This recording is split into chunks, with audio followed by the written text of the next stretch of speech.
जी नाज़रीन, वतन अजीज के दिगर शहरों की तरह हवेली लखा में भी कोरोना वायरस के खिलाफ जो है वो नौजवान निकल पड़े हैं और कोरोना वायरस के फैलने के हुकूमती इकदामात को अमली जामा पहनाने के लिए ये नौजवान जो हैं ये राहगीरों को जो है वो इन्होंने अपने सैनिटाइज़र बनाए हैं और ये उनके हाथ जो हैं वो वाश करवा रहे हैं। हमारे साथ ये एक आप नौजवानों की आप टीम देख रहे हैं जो ये हवेली लखा के मकामी नौजवान हैं और दर्द दिल के वास्ते पैदा किया इंसान को के मिसदाक ये इधर मार्केट में आए हुए। हम इनसे जानते हैं कि ये किस लिए ये करवा रहे हैं। जी बताइएगा। जी सर, बेसिकली तो हम लोगों की केयर के लिए कर रहे हैं कि यानी कि हम खुद अगर स्टार्ट करेंगे ना केयर करना तो अगला बंदा जो है इस चीज़ की डिज़ायर पैदा करेगा। सर अच्छा ये बताइएगा जी, आपने ये काम शुरू किया हुआ, ये कब से कर रहे हैं? सर हमने तकरीबन 2-3 दिन हो गया ये लोगों की खिदमत के लिए कर रहे हैं कि किसी को किसी मुश्किल का सामना ना करना पड़े, कि उनका फ़ायदा हो हम करने की वजह से, यही वजह से। जी क्या कहेंगे चौड़ साहब? हम तो यही कहना चाह रहे हैं कि कोई गरीब बंदा है ना उनके ऊपर भी हम कर रहे हैं,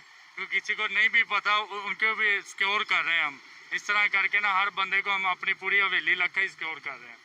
जी नाजरीन, आपने सुना कि हवेली लखा के ये नौजवान जो हैं ये सैनिटाइजर बनाकर लोगों के हाथ वाश करवा रहे हैं और उनको कोरोना वायरस से फैलने से जो ये बूदी मर्द पाकिस्तान में आया हुआ है उससे लोगों को ये आगाही मुहिम दे रहे हैं। जी भाई के घर में भी तो इकट्ठे ही रहते हैं। आपको पता है कि पुलिस जो है हमारी जो हुकूमत है उसने दफ़ा 144 नाफज की हुई है कि एक मोटरसाइकिल पर 2 लोग जो हैं वो इकट्ठे नहीं बैठ सकते। आज हमारे गांव में एक वाकया सामने आया है कि डबल सवारी वाले लोगों को उठा के उन्होंने थाने भेज दिया था। थाने भेज दिया है। हाँ जी। तो फिर आपके साथ भी ऐसा सलूक हो सकता है?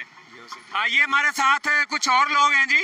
ये एक मोटरसाइकिल पर 3 दोस्त बैठे हुए हैं और इन्होंने अभी सैनिटाइज भी किया है। जी आप डबल सवारी की खिलाफ वर्जी भी कर रहे हैं? नहीं जी, ये डबल सवारी की खिलाफ वर्जी तो है ना, मजबूरी अलग है, खिलाफ वर्जी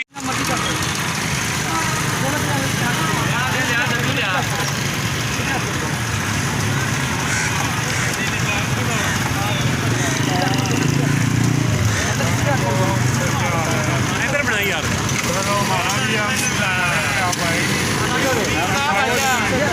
दो दिन से कर रहे हैं।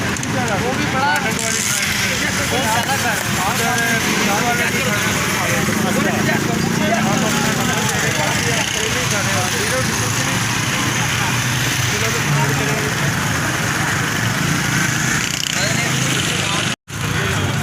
आप परले तो नवा दे यार पिछले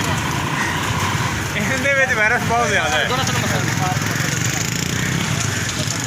अंकल जी दोनों सीधे हाथ करो, सीधे हाथ करो, दोनों सीधे हाथ करो।